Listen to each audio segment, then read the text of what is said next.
Eu estou aqui com a doutora Marcela Amor. A gente está falando hoje sobre a importância de conversar. Às vezes pode parecer até complicado, difícil conversar sobre isso, sobre o regime de bens, para quem vai se casar e para quem está ou terá uma união estável. Bom, a gente trouxe aqui alguns tópicos, né? O que fazer antes, você trouxe aquelas 4 formas, né? E eu quero voltar àqueles tópicos que a doutora Marcela mandou pra gente, para que você possa acompanhar conosco e estar muito bem informado.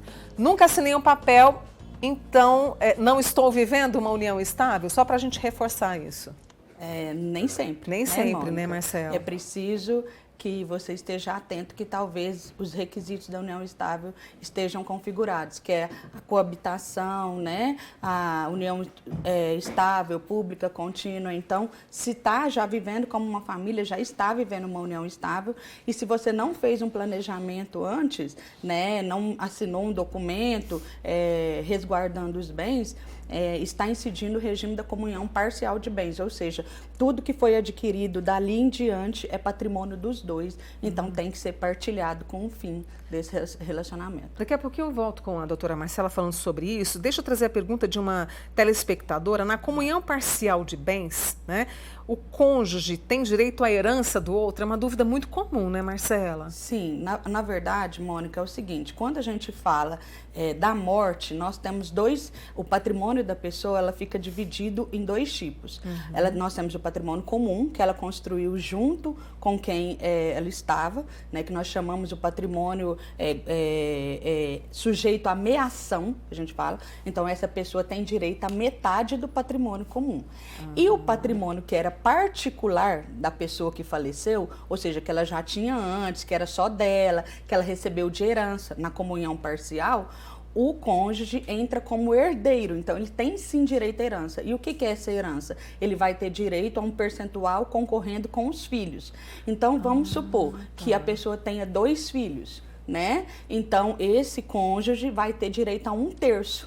Então, os 2 filhos, mais o cônjuge, 3. Divide por 3 e não pela metade. Entendi. Entendeu? A gente tem uma pergunta que veio lá do nosso YouTube, Marcela. Eu vou trazer aqui para ela, olha só. Estou separada há 3 anos e não moro na casa. Gostaria de saber se eu perdi os meus direitos. Essa amiga nossa que é de Uberaba. Não, o fato de não morar na casa não perde direitos, tá? É importante respeitar o que o STJ recentemente posicionou, que a pessoa tem 10 anos para pedir a partilha, se não perde direito à partilha de bem. Mas o fato de sair de casa não faz perder os direitos. Você falou da comunhão parcial de bens Certo. que nós temos, né? E a comunhão universal, ela é para quem, né, casa ali no direitinho, enfim, né, como manda o figurino, na união estável também conta a comunhão universal? Como é que é isso? Vale para as duas situações? O regime regra geral, que a gente chama hoje, né, no ordenamento, ele é a comunhão parcial de bens.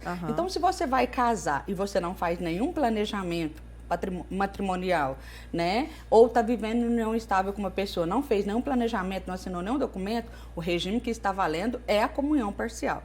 Agora, se quer a comunhão universal, que é aquele que entra tudo, até herança que a pessoa já tem, essas coisas, ou a separação de bens, é aquele que separa tudo, que é meu, que é seu.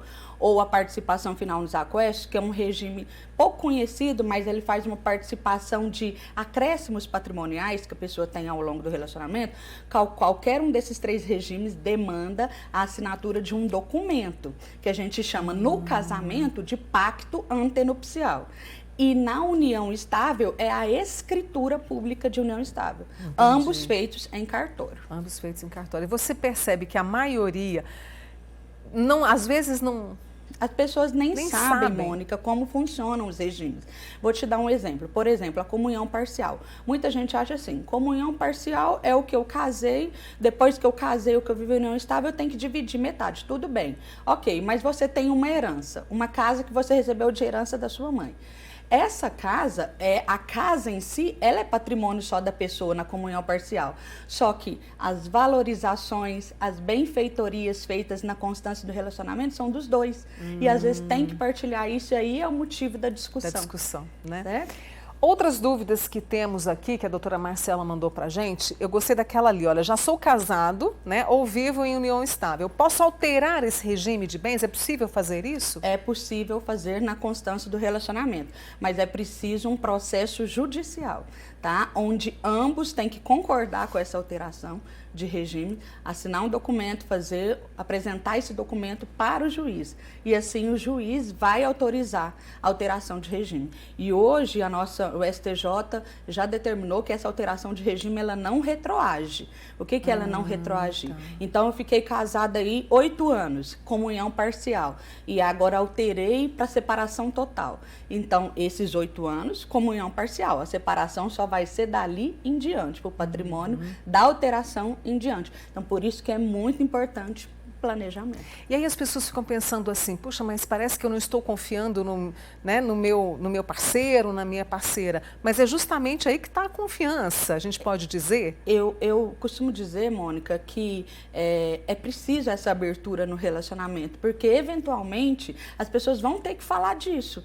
Né? Então, melhor que já estejam cientes e conscientes, eu acredito até que evite futuras brigas, que a gente vê muitas discussões, processos intermináveis por causa de partilha de bens. Então, eu acho que a conversa anterior, ela minimiza essas questões. A gente está falando de comunhão, nosso tempo está quase terminando, mas eu gostaria, porque olha a dúvida que eu acho que é muito comum em relação à questão da herança. E os pais, quando os pais do marido morrem, nós temos direito ao patrimônio?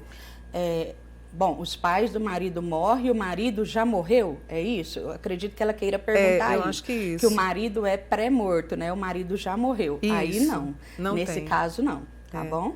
Aí, outra coisa sobre herança. Quando você já tem uma herança dos pais, se o marido morrer, é obrigado a dividir com os filhos do marido? Herança dos seus pais, o marido já morreu? Já morreu? Não. Não. A herança é dos filhos?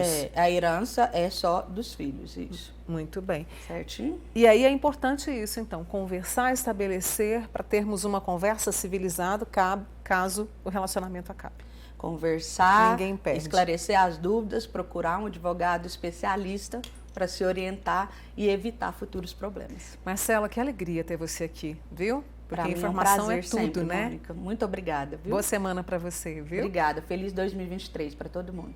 Obrigada. Marcela Moura, advogada com a gente aqui.